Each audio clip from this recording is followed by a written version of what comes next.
መጀመሪያ ስራችሁ ራሳችሁን ፈልጋችሁ አገኙ። እኔ አዋቂ ነኝ ብለሽ ራስሽን በቲክቶክ የቆለልሽ ካለሽ አታውቂ። ይኸውላችሁ እውቀት ታውቆ አያልቅ። የሚያቅሰው እንደውም አውቃለሁ አይልም፣ አላቅም ነው የሚለው። መጀመሪያ ራስሽን ፈልገሽ አገኝ። ዛሬ ቀኑን የጠፋብሽ ሴት ሮቢውን አሙሲውን ቀን የጠፋባችሁ ሰዓት የጠፋባችሁ ጊዜ የጠፋችሁ የጣላችሁን አንሱ፣ የረሳችሁትን አስታውሱ። ምንድነው የጣልሽው? ምን ጋር ነው መስመር የሳትሽው? መጀመሪያ ከራስሽ ጋር ጦርነት ክፈች። ከራስሽ ጋር ለሁለት ቀን ለሶስት ቀን ግብ ፍጠሪ። ከዛ ወደ መፍትሄው ትሄጃለሽ። ስንት ነገር ያበላሽሽው በራስሽ ምክንያት ከሆነ መጀመሪያ የቱ ጋር ነው ስህተት የፈጠርኩት? እድሜ ስንት ነው? ቲክቶክ ላይ ፀጉር የሚያሳድግ ሲባል ነው ፀጉርሽ ትዝ የሚልሽ። ቲክቶክ ላይ ፊት የሚያቀላ ሲባል ነው ፊት ማቅላት የምታስታውሹ። ቲክቶክ ላይ ወርቅ ግዙ ሲባል ነው ወርቅ መግዛት የምትፈልጊው። ቲክቶክ ላይ ነው ሽፎን መገዛት አለበት ሲባል ሽፎን የምታስታውሹ እንጂ ራስሽ ከራስሽ ወደ ራስሽ ተመልሰሽ ወስነሽ ያደረግሽው ነገር የለም። ጎመን ስታይ ጎመን ካልመጣ፣ ቄጤማ ስታይ ቄጤማ ካልመጣ፣ ጉንዳን ስታይ ጉንዳን ካልመጣ እያልሽ ራስሽ የምትንቀሸቀሸው ራስሽ ነሽ። ለምን? ያየሽውን ሁሉ ስለሚያምርሽ። ተረጋጊያው ረጋ በሉ እስኪ። አሁን እኔ ረጋ አላለው በሉ እስኪ። ራሳችሁ ረጋ በሉ፣ በቃ ረጋ በሉ በእግዚአብሔር ለራሳችሁ ስትሉ። ከዛ በኋላ ወደ መፍትሄው ሂዱ። መጀመሪያ ማስቀደም ያለብኝ ምንድነው? ባሌን እንዴት አድርጌ ላሳምነው? ቤተሰቦችን እንዴት አድርጌ ላሳምናቸው? ቤተሰቦች የሆነ ነገር ብነግራቸው ባይቀበሉኝ ምንድነው ላደርግ የምችለው? በእርጋታ ካርድ ትሞያለሽ። እናትሽን ነው የሚሰማሽ፣ የሚገባሽ ኃላፊነት እናትሽ ነው። እማዬ እያመመኝ ነው፣ አሳዝንሻል፣ አይዞሽ እማዬ፣ ልንገርሽ ሚስጥሬ፣ የኔ እናት ወዳጄ፣ ፍቅሬ፣ እያመመኝ ነው፣ እየደከመኝ ነው። አሁን ሳስበው ራሴን ሁሉ ላጠፋ እችላለሁ። እማዬ እኔ ሳልወልድ ልሞት ነው? እኔ ከልጆችሽ መሃል ልጅ አይደለሁ? እኔ በሰው ሀገር ስንት ቀን ላኩኝ። አሁን ደግሞ እኔ መኖር የለብኝም? እናት ሰፍሳፋ ነች፣ ደም ነው የምታለቅሰው። ልጄን የልኝ ብላ ነው እየየ የምትለው። ሄሎ እማዬ፣ ከዛሬ ጀምሮ ለራሳችሁ ነው፣ አፈር ብሉ፣ ደም ብሉ፣ እድሜ የመላችሁት ብለሽ ከጮሽባት እንዴት አድርጋ ነው የምትሰማሽ? አትሰማሽም። ምን አድርጊ ነው የምትያት? ረጋ በሉ። በረሮ ነው እንዳለባችሁ እናንተ። መጮህ እኮ አያስፈልግም፣ መጮህ አያስፈልግም፣ መቀቀጥ አያስፈልግም። ረጋ ብለሽ እናትሽን አይደለም ማዳምሽን የማሳመን አቅም አለሽ፣ ፓወር አለሽ፣ ብልጥ ነሽ። ረጋ ብለሽ የኔ ፍቅር፣ የኔ እናት ናፈቅሽ፣ ናፈቃችሁ። ማታ ማታ እያለቀስኩ ነው፣ እየታመምኩ ነው፣ እንቅልፍ የለኝም፣ እየራበኝ ነው እያልሽ ብትነግሪያት እንኳን እናት አይደለም ሰይጣን ራሱ አዝኖልሽ አይደል? ሰይጣን የሚያሳዝን ቃላት እኮ የመናገር አቅም አለሽ። አንቺ እኮ ፓወር አለሽ። በርሽ ሰው የነገረሽን ስሜት እኔ ለምን ስታጋድሉ? ቀስ ብለሽ ባልሽስ ቢሆን ባል እኮ ማለት ምን ማለት ነው? አጋዥ ማለት ነው። ተቋም ማለት ዩኒቨርሲቲ ማለት ነው።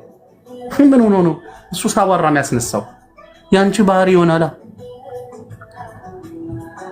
የሚገርማችሁ ነገር ማለት ነው እንደማትፈለጉ የሚያስቡትን ሰዎች ማወቅ ትችላላችሁ። እንደማትፈለጉ ያወቁት የምታውቋቸውን ሰዎች ደግሞ መጫወቻ ማድረግ ትችላላችሁ። ታውቁበታላችሁ እኮ እናንተ ከአንዱ ጅላንፎ የቀን ስራ ቀንበሌ ወደሌ ስፖርት ይዞራ እዛ ቁጭ ብሎ ጫት የሚቀም ጋር ደግሞ የምትስቁት ሳቅስ አሁን ምን አስቆሽ ነው? አሁን እሱን የት ታውቂዋለሽ? ጊዜሽን ለምን ትመጠምጫለሽ? እሱ እኮ ጫት ላይ ሙድ ላይ ይዞ ነው፣ ወይን ጭን ሚስቱ ቂጥ ላይ የሆነ ሴት ላይ ቁጭ ብሎ ነው አንቺ ላይ ሙድ የሚይዘው።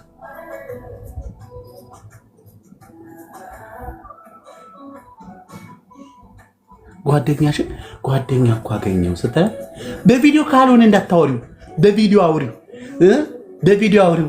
እኔ ሽማግሌ በድምፁ ቆንጆ ሆኖብኝ በብላም ብላ ተመከረች፣ እየመከረች ገደል እየከተተችሽ ነው። ከዛ ሰይቦት የሚያህል ትከፍችና 24 ሰዓት ከሱ ጋር አፍሽን ከፍተሽ አንቺ ቀን ስራ እዚህ ስንት ክፍል እያጸዳሽ እሱ አልጋ ላይ ተጋድሞ እስኪ ዝፈድልኝ ትያለሻል። ዝፈኝልኝ ያዝና አራንቺ ያዝና እኔ እናት አፈርድ ብላለች። እኔ እናት ትልሻ አትለይ ትለያለሽ እኮ አንቺ እኮ እናንተ እኮ ኧረ እንዴ! ከዛ አዘፈንኩት እኮ ትያለሽ አይደል?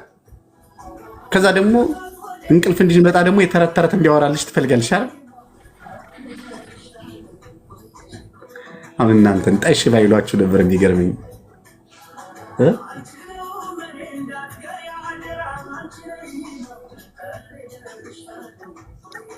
ሳሚ እቺ የደብረ ወርቅ ነኝ የምትለዋ ልጅ ማለት ነው አካውንት ሲከፍትላት አሻራ ምናምን ከሰጠች እኮ ግዴታ ባንክ መሄድ አይጠበቅባትም። አሻራ በስማ ሰታ ከሆነ የፊት አሻራ የእጅ አሻራ ሰታ ከሆነ ማለት ነው። ምክንያቱም እንደዛ ስለሚከፈት ባንክ መሄድ አይጠበቅባትም። እኛ እያልን ያለነው ለምን ኮዱን እሱ ጋር አስቀመጠው? ኮዱ እሱ ጋር ለምን ሆነ? ኮዱ ለምን በራሷ ሚስጥር ኮድ አይኖራትም ነው? ኦኬ። አይ ባንክ ቤት እኔ ስትል የሰማኋት በደንብ ስለሰማኋት ነው። ባንክ ቤት ሌሎቹ ሄደው ከፍተዋል ያለችውን ፓርት ባንክ ቤት ባትሄድም በሷ ስም ከሆነ በሷ በስማ ከሆነ በሷ የፊት አሻራና የእጅ አሻራ ይጠይቃል ሲከፈት ማለት ነው። ከዛ ኮዱን ደግሞ ኤክስቼንጅ ማስደረግ ትችላለች። በሷ ከሆነ ይሄንን ፕሮሰስ አስደርጎ ከከፈተ የሷ ነው። አሻራ የእጅ አሻራ ብቻ ሰጥቻለሁ፣ ግን ሲም ካርዱን ለማውጣት ይሁን ለባንኩ ይሁን ያወቁት ነገር የለም። ስልክ ላይ ሲያስወጣ አሁን ሞባይል አካውንት ገና ሲከፍትልሽ ስልክ ላይ የፊት አሻራ የእጅ አሻራ ይሰጣል። ባንክ ቤት ብቻ መሄድ አይጠበቅብሽም። ይሄን ፕሮሰስ አድርገሽ ከሆነ ግዴታ ነው እንትኑን መቀየር ይችላል በስምምነት ማለት ነው። ፒን ኮዱን በስልኩ የፊት አሻራ የፊት ፎቶዬን አንስቶኛል በስልኩ ማለት የእጅ ግን የለም። አሻራ ያስፈልግሽ ፊርማና ፌስ ነው የሚፈልገው። አሻራም አለው እንትን ክብ አድርጎ እንትን ይላል ማለት ነው። እንደዛ ነው ሲስተሙ ላይ እና ፒን ኮዱን ደግሞ እየረሳው ስለሆነ ብለሽ በሲስተም ነው እንጂ ዛሬ ሄደሽ ግብ መፍጠር አይጠበቅብሽም። አይኔ ምን አስብኩ መሰለሽ ዝም ብዬ 2 ወር ምናምን ሲሆን መላክ ይሻለኝ እንደሆነ አላውቅም። ማለት ቋንቋውን እስከምችል አሁን ምንም እየተግባባሽ አሁን ነገሮቻችንን በራሳችን ነው የምናበራሽ። እያወጣሽ መላክ እያወጣሽ ወደ ሀገር ቤት መላክ በጥበብ አደራሽን። ጥሩ ሰው ነው እንዳታስቀይሚው፣ በራስሽ ውስጥ ችግር እንዳትገቢ። አንዳንድ ጊዜ ሰዎች የሚነግሩን ሁሉ ትክክል ነው ብለን መቀበል የለብንም። ገባሽ? አንዱ ያደረገውን አንዱ አሁን እሱ እውቀት ስላለው እዛው ጋር ከፈተልሽ። እነዛ ደግሞ የወሰዷቸው ስለማይችሉበት ሊሆን ይችላል ባንክ የወሰዷቸው። እኔ እንጃ። እኛ እኮ እዛ ባንክ ቤት ሄደን ነው በፖስታን የሰጡን ሚስጥር ቁጥሩን። እንዴት አንቺ ሰውየው እንዴት ሊያውቀው ቻለ ምናምን ሲሉኝ፣ አንቺ አሁን ስለ ጓደኞችሽ አትንገሪን። በቃ ጓደኞችሽ ስለተሳሳቱ ታያቸው እነሱን። አንቺ አሁን አርፈሽ ተቀመጭ። ጓደኛሽ ምክር አትስሚ። በቃ አርፈሽ ተቀመጭ። ቀላል ነው ነገሩ። እንዳልሽው ቋንቋ እስከምትለምጅና ቤተሰቦቹን በደንብ እስከምትለምጃቸው ድረስ እያወጣሽ ወደ ሀገርሽ ላኪ። አውጣልኝ ብሩን ፈልገዋለሁ ሂጄ ላውጣልኝና ብርሽን ያወጣሽ። ከዛ ቋንቋ ስትለምጂ ቀስ ብለሽ አንድ ቀን ፓስወርዱን ትቀይረዋለሽ። ቀላል ነው ነገሩ፣ መቀየር ትችያለሽ። አሁን የሚያሳስብ ጉዳይ አይደለም። በቃ አሁን አንቺ የሚያስጨንቁሽ ምናምን ታያቸውና አርፈሽ ቁጭ በይ። ነገር ውስጥ እንዳትገቢና ነካክተሽ ሌላ ጠላትነት እንዳታታርፊ። የምትሰሪበት ቤት ነው፣ ቤተሰብ ነሽ። አሁን ከቤተሰብ እንዳያገሉሽ እና መጫወቻ እንዳያረጉሽ። እሺ ኦኬ እሺ። አይዞሽ፣ ምንም አትሆኝም። ማርያም ምስክሬ ነች። ምንም አትሆኝም፣ ምንም አትሆኝም። አርፈሽ ስራ ሽሪ። እሺ ወንድሜ፣ ጓደኞችሽን ታያቸው፣ እለፊያቸው። በቃ እለፊያቸው። ሌላ ችግር እስካላየሽበት ድረስ ችግር ካለ አውሪን። ሳውዲ ያሉ የሚያግዙሽ ልጆች ምናምን በሀሳብ የሚረዱሽ ሰዎች ምናምን አሉ፣ ግን ችግር የለውም።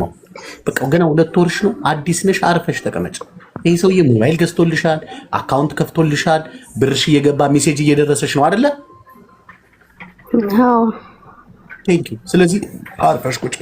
አሁን ሌላ ኮተት ውስጥ ሌላ ጣጣ ውስጥ ገብተሽ ማለት ነው ሰውዬው እንዴት እያገዝኳት እንዴት እየረዳዋት ምን አስባ ነው ብሎ ጠላት እንዳይሆንብሽ። አለመታመኑ በራሱ ትልቅ ሌላ ችግር ነው። መጠራጠሩ። አዎ እነሱ እንደዚህ የሚጠራጠራቸው ሰዎች ነው። ስለዚህ አርፈሽ ተቀመጭ። ሞባይልሽን ነጥቆ ማለት ነው ማላመጫሽን ማዳመጫ አድርጎ አርፈሽ ስራሽን እንድትሰሪ ነው የሚያደርግሽ።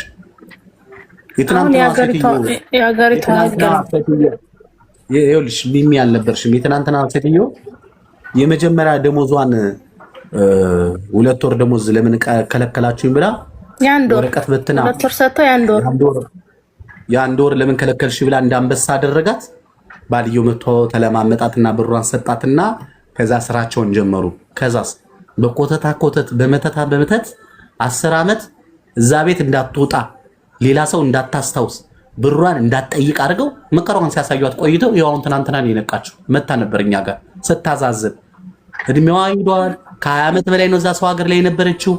እና እንደዚህ አይነት የመጀመሪያ ትንሽ ስህተት ለዘላለም ጸጸት እንዳያደርግብሽ በጣም ከባድ ነው። ተጠንቀቁ እህቶች።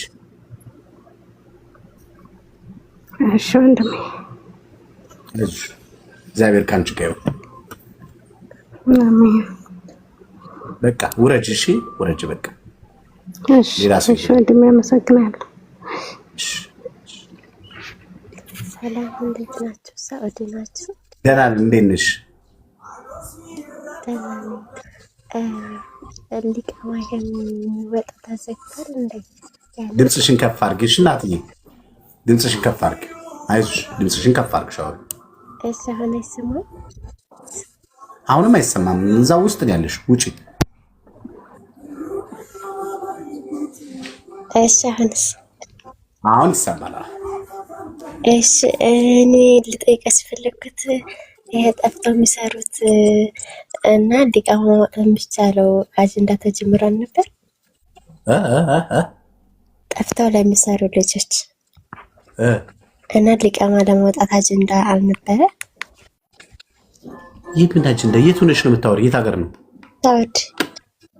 ሳውዲ። አይዋ እኔ የማውቀው ነገር የለም። ሳውዲ ያላችሁ እስኪ አውሯት። አይደለም ምን ፈልገሽ ነው እናቴ? ስሚ ለማውጣት ነበረ ግን ጊዜው አልቋል። ወላ አለቀም። አንቺ ጠፍተሽ ነው ያለሽው? አይዋ 1 ዓመት ሙሉ ታዲያ የት ነበርሽ እስከዛሬ ሲያሰራ ህዝቡ? እኔ አሁን ነው የሰማሁት። አልነበርሽም ምድር ላይ ሳውዲ ላይ? ስልክ የለሽም? በጣም ብዙ ልጆች አስተርተዋል። አሁን ላይ ይለቅ አይለቅ አላውቅም። ጭማሪ ግን ተሰጥቶ ነበረ ከአንድ ዓመት በላይ ዓመት ኦልሬዲ ዓመት ሆነው እኮ የዛሬ ዓመት በረመዳን ነበረ ለ6 ወር ነበር የተሰጠው። ከዛ 6 ወር ደግሞ ጭማሪ ያደረጉ። አሁን ተፈቅዷል አልተፈቀደም ሌላ ጨምሯል አላውቅም። እሱ እርግጥ ነው አሰርተዋል። ለመጠየቅ ነበረ ተጨምሯል ወላ አልተጨመረም ስጠይቅ አለቀ እኮ ብለውኝ ነው።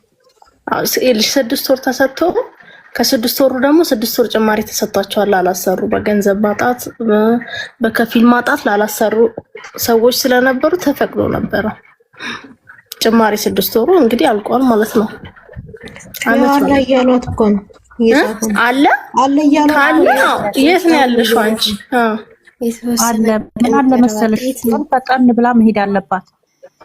ደህና ከፊልም ማግኘት አለባት። አሁን በቀደምታ ሳሚ ጋር መታ አንዷ በዚህ 28 ሺህ ሪያል አውጥቼ 25 ሺህ ሪያል ነው ያለችው። አውጥቼ ኢቃማ ሰርቼ ኢቃማዬም እጄ ጋር አይደለም ብላ እየጠየቀች ነበር። ሳሚ በውስጥ አውሪም ብሏት ማለት ነው። ሁሉ ብር አውጥታችሁ ኢቃማ ሰርታችሁ እናንተ ምንድን ነው የሚያደርግልህ? የሚሰራላችሁ የምትሄዱበትንም ሰው ማወቅ አለባችሁ። 25 ሺህ ብር አይደለም 13500 ነው። አይደለም ብላለች። እንደዛ ብላ ሀበሻው ይዞ አይታወቅም። ሰለሚ ጀነሮቹ ይለያያሉ ውዴ አለች። ሳሚ ጋር መጣ ማለት ነው። ስለዚህ ዋና ትክክለኛ ሰው ከሆነ መጀመሪያ ሰውየው እንደላላው ማወቅ አለባት። የሚያመጣትን ሰው እዚህ ካፊል የሚፈልግላትን። አንዳንዴ ደግሞ በካፊል ምክንያት ደግሞ አንዳንዶቹ የአመት ኢቃማ ይሰጡና ለሚቀጥለው አመት ካንሰል እያደረጉ ስለሆነ መጠንቀቅ አለባችሁ። ያንንም የምትመጡበትን ሰው አይደለም ይልሽ። አሁን እስከዛሬ እኮ አንድ ሰው 10 ዓመት 11 ዓመት ኖሯል ያለ ኢቃማ አይደለም እንዴ? ስራው ይገኝ እንጂ ማለት ነው። ግን አንድ ሰው የሚሄድበትን ጀማ የከፊሉን ጀማ እነማን ናቸው? ምንድነው? አሁን አበሻ እንግዲህ ጉድጓድ እየከተተ ያለው የራሱ ወገን ነው እንጂ አረብ አይደለም። ቆይ እስኪ ግን እህቴ ይቅርታ አድርጊልኝና ማለት ነው